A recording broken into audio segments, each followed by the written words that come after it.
سر جب بینظیر بھٹو الیکٹ ہوئے کئی مولویوں نے کہا کہ جی ایک عورت تو پرائم منسٹر بن نہیں سکتی. ابھی ہم آف دا ریکارڈ بات کر رہے تھے تو آپ اسما جہانگیر کی بھی تعریفیں کر رہے تھے. نہیں میں کیمرہ بھی کرتا ہوں. تو جو سننے والے ہیں ان کو ایک تضاد لگے گا کہ بھئی ایک طرف اسلام کی باتیں کریں, دوسری طرف آپ کہہ رہے ہیں اسما جہانگیر جیسی عورت یا بینظیر جیسی عورت, ان کی تعریفیں ہو رہی ہیں. لوگوں کو, سننے والوں کو شاید اس میں تضاد. میرے بھائی جب مجھے پورے پاکستان میں مرد اسما جہانگیر ہی نظر آئے تو میں اس کی تعریف کیوں نہ کروں, جب پوری کی پوری قوم عورت بن چکی ہو. اور یہ میں عورت کو تذلیل کے طور پہ نہیں, وہ جس طرح ایک جینڈر کی کہتے ہیں نا, ہاں نہیں یہ تذلیل کے طور پہ نہیں. میں پتا کہ میں جس طبقے کو سمجھا رہا ہوں نا ان کو یہی لینگویج سمجھ آتی ہے. جب ہم کسی کو کہتے ہیں میں نے چوڑیاں نہیں پہنی ہوئی, مراد یہ نہیں کہ چوڑیاں پہننا کوئی کسی کی تذلیل ہے, مراد یہ کہ ان کو یہ لینگویج سمجھ آتی ہے.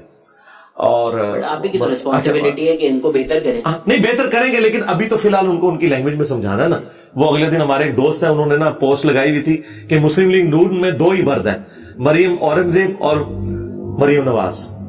تو میں تو بڑا محظوظ ہوا کہ واقعی یہ جتنی دلیری کے ساتھ 2 یہ عورتیں بولتی ہیں اتنا مرد بھی نہیں کو بولتا. اچھا نہیں ہونا چاہیے, لیکن وہ ہمارے معاشرے میں نہیں ہے نا, ظاہر ایک پسا ہوا طبقہ ہے نا. ہم کہتے ہیں اور سرکار آپ اس وقت یورپ میں نہیں بیٹھے, پاکستان میں بیٹھے میں. حضرت عائشہ جنگ پہ نہیں گئی, انہوں کو دلیر عورت ملے نا تو پھر پتا لگے گا. وہ اب آپ اس طرف نہ بات کو لے جائیں. میں آپ کو بال کی کھال تب اتاریں جب میں آپ کے ساتھ ایگری نہ کر رہا ہوں. میں ایگری کر رہا ہوں جب میں سٹارٹ لے رہا ہوں اس سے, لیکن جس معاشرے کو سمجھانا ہے اسے اس کی مثال دینی ہے. جب یہ کہتا ہے نا مرد کی زبان, تو ان کی لینگویج میں ہم نے ان کو یہ سکھانا ہے کہ یہ مرد کی زبان تھی. اس کا یہ مطلب نہیں کہ عورت کی زبان نہیں ہوتی. اب آپ اس طرف آ جائیں, وہ جو ہم تعریف کی بات کر رہے تھے وہ اسی لیے کر رہے تھے کہ مردوں سے ایکسپیکٹ کیا جاتا ہے کہ وہ دلیری دکھائیں. چلے میں آپ کو بھی پھکا دے دیتا ہوں تاکہ آپ کو بعد میں آرام آئے. مجھے بتائیں, اگر ایک رومن جنرل تلوار اٹھا کے آ جائے تو یہاں سے کوئی صحابیہ لڑنے کے لیے جائے گی یا خالد بن ولید لڑنے کے لیے جائے گا؟ صحابیہ تو نہیں لڑ سکتی نا اس سے. مرد کا مقابلہ مرد سے ہی ہوگا نا تلوار پہ, میدان جنگ کے اندر. کس کے ساتھ ہوگا؟ اگین حضرت عائشہ اور حضرت نہیں, انہوں نے خود تو نہیں جنگ لڑی, وہ تو صرف اونٹ پہ بیٹھی ہوئی تھی, کوئی تلوار تو نہیں چلاتی تھی. نہیں بے شک تھی, لیکن وہ چلا تو نہیں رہی تھی نا میرے بھائی. چل پھر میں اس سے بھی آسان مثال, کیا مردوں کی ہاکی کی ٹیم کا مقابلہ عورتوں کی ہاکی کی ٹیم کے ساتھ ہوگا؟ کیا آج تک مردوں کی 100 میٹر کی ریس میں عورت بھی ساتھ اس کے بھاگی ہے کہ کون جیتا ہے؟ دونوں کی جینڈر ڈیفرنٹ ہے میرے بھائی. کچھ چیزیں بلٹ ان کمزوری ہیں جو جڑی ہوئی ہیں. تو اس کا مطلب کسی جینڈر کی یعنی تنقیص کرنا نہیں ہوتا. یعنی اگر کوئی عورت کسی مرد کو کہے کہ تم پریگننٹ نہیں ہو سکتے تو اس میں مرد کو سیکھنا نہیں ہونا چاہیے. یہ کمزوری ہے جو اٹیچ ہے ہمارے ساتھ. میں اسپیسیفک ہو کے سوال پوچھ سکتا ہوں کیونکہ گاندھی صاحب کا بھی ذکر آیا تھا. آپ نے کہا کہ وہ جو مطلب نکالتے ہیں کہ پردہ صرف, یار آپ نے جو سوال پھینکا تھا اس کو تو سمیٹ لے پہلے. ہاں دیکھیں, جب سوال آپ کرتے ہیں تو ڈاکٹرن پہ ہو رہا ہوتا ہے تو اس کا جواب ڈاکٹرن سے دیا جاتا ہے. وہ بات کہاں سے کہاں چلی گئی. آپ نے کہا تھا کہ اسما جہانگیر کی یا بینظیر کی تعریف کیوں کی, تو ان کی ان چیزوں کی وجہ سے کی جو کئی دلیریاں جو مردوں کے کرنے کے کام تھے انہوں نے عورت ہوتے ہوئے کیا, جو کہ ہمارے معاشرے میں ایک پسا ہوا طبقہ ہے.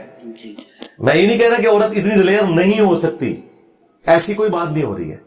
اس پوائنٹ آف ویو سے میں نے بات کی تھی کہ غریبوں کے حقوق کے لیے کھڑے ہونا, ان کے لیے ایک آواز بلند کرنا, اس پوائنٹ آف ویو سے کہ جو مرد اپنے آپ کو چیمپئن سمجھتے ہیں انہوں نے یہ کام نہیں کیے.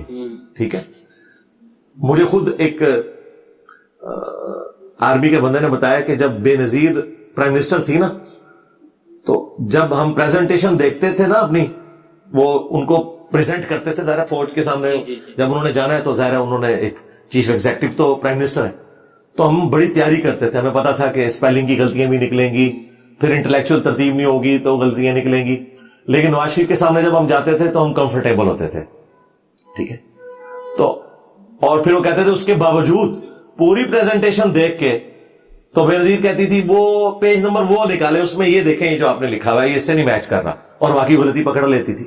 تو کوالٹی ہو سکتی ہے کہ کسی عورت کے اندر ہو اور وہ مرد میں نہ ہو. اور چونکہ ہمارے معاشرے کے اندر ایک مرد ڈومیننسی والا معاشرہ ہے, ان کو سمجھایا جاتا ہے کہ بھائی یہ ایسا نہیں ہوتا جس طرح آپ سمجھتے ہیں. تو اس اعتبار سے میں نے بات کی تھی کہ اسما جہانگیر جو ہے وہ کئی مردوں کے اوپر بھاری تھی جن کو یہ مرد سمجھتے ہیں کہ وہ دلیری کے ساتھ یہ سارا کچھ کرتی تھی. یہاں ہم یہ ٹاپک ڈسکس نہیں کر رہے کہ کس کی شان بلند ہوگی کس کی کم ہوگی, تو اس اعتبار سے تعریف کی ہے. اب آپ یہ حکمرانی کی جو آپ بات کر رہے ہیں نا, اسلام میں پریفریبل مرد ہی کو حکمران ہونا چاہیے. اس کی وجہ یہ ہے کہ اس کا انٹریکشن عورتوں کے ساتھ بھی ہونا ہے, مردوں کے ساتھ بھی ہونا ہے, پھر کئی اور چیزیں اس کے ساتھ جڑی ہوئی ہیں. وہ مطلب کافی ساری چیزیں ایسی ہیں جو میں پھر وہ کیمرے میں اس لیول پہ اتر کے بیان نہیں کرنا چاہتا. اس لیے ہم پریفر کرتے ہیں کہ مردوں کو حکمران ہونا چاہیے.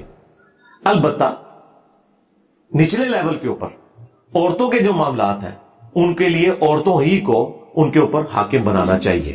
سیدنا عمر نے بھی ایسے معاملات کیے ہوئے تھے, لیکن اوور آل ڈومیننسی مرد کیا, اور یہ اللہ نے ڈومیننسی ایسی رکھی ہے کہ کسی عورت کو پیغمبر نہیں بنایا, پیغمبر سارے مرد ہوئے. البتہ وہ پیغمبر پیدا عورتوں سے ہوئے, لیکن بہرحال ایک مرد کی ڈومیننسی ہے.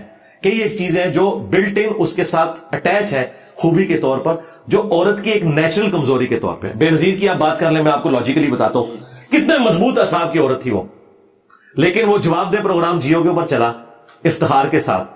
جب ان کے بھائی کے قتل کا ذکر آیا, اس سے اپنے آنسو نہیں رک رہے تھے اور اس کی زبان لڑکھڑا گئی, اس نے اپنا کالر مائک اتار دیا کہ آپ پرائم منسٹر تھی اور آپ کا بھائی قتل ہو گیا. کیونکہ عورت بہرحال عورت ہوتی ہے, پسیج جاتی ہے, اور یہ میں اس کی خوبی کے طور پہ بیان کر رہا ہوں کہ عورت کی یہ خوبی ہے کہ وہ جلدی پسیجتی ہے ایز کمپیئر ٹو مرد کے, لیکن بعض جگہ یہ اس کی کمزوری بھی بن جاتی ہے. تو اس پوائنٹ آف ویو سے میں بات کر رہا تھا. تو جس کی ہم تعریف کرتے ہیں وہ کرتے ہیں. باقی میں آپ کو بتاؤں, مولانا مودودی رحمہ اللہ خلافت و ملوکیت لکھی, سیدنا علی کا دفاع کیا, اور ساتھ سیدہ عائشہ کے حوالے سے انہوں نے رسپیکٹ کے اندر اختلاف کیا کہ انہیں یہ نہیں کرنا چاہیے تھا. لیکن جب ایوب خان ورسز فاطمہ جناح آئی تو انہوں نے خلافت و ملوکیت کے اوپر عمل نہیں کیا, انہوں نے فاطمہ جناح کا ساتھ دیا کیونکہ وہ ڈکٹیٹر تھا, اس کے مقابلے پہ یہ ایک ڈیموکریٹک تھی. تو انہوں نے کہا ان دونوں میں سے میں اگر انتخاب کروں گا نا تو میں اس کا انتخاب کروں گا. ہمارے اوپر یہ جو ڈمی وزیر اعظم یہ مسلط کرتے ہیں نا, مجھے ان وزیر اعظم اور بے نظیر میں اگر انتخاب کرنا پڑے تو میں بے نظیر کا انتخاب کروں گا. لیکن اگر مجھے اس سے زیادہ کوئی, یعنی اگر آپ کہیں کہ ذوالفقار علی بھٹو جیسا ایک دلیر لیڈر ہے, اس کے مقابلے پہ کوئی کمزور عورت ہے تو میں پھر اس کو پہلے ہی مجھے لوگ جیالہ کہتے ہیں, کہیں گے آج میں نے آپ کو بھی جیالہ بنا دیا. سر اس میں اکثر لوگ اس طرح کی بھی باتیں کرتے ہیں کہ عورت کی کمائی حرام ہے, پر ہمارے پاس حضرت خدیجہ رضی اللہ عنہ کی بھی اگزامپل ہے. کوئی بھی نہیں کہتا جی عورت کی کمائی حرام ہے. آج کل تو فخریہ کھاتا ہے. نہیں سوسائٹی میں کیا, جو ان پڑھ لوگوں کی سوسائٹی ہے جنوبی پنجاب میں, وہاں تو مرد پورا دن بیٹھ کے سگریٹ اور حقے لگاتے ہیں, عورتیں بیچاری مزدوری کرتی ہیں. یہاں بھی میں آپ کو دکھا دیتا ہوں, ہمارے معاشرے کے اندر تو یہ علمی ہے کہ عورت کی کمائی مرد کھا رہا ہے, کوئی حرام نہیں سمجھتا اسے. اسلام آباد میں اکثر عورتیں ملازمت کرتی ہیں اور جھونپڑیوں کے اندر ان کے مرد بیٹھے ہوئے, بس ان کا یہی کام ہے کہ پاکستان کی آبادی میں اضافہ کر رہے ہیں.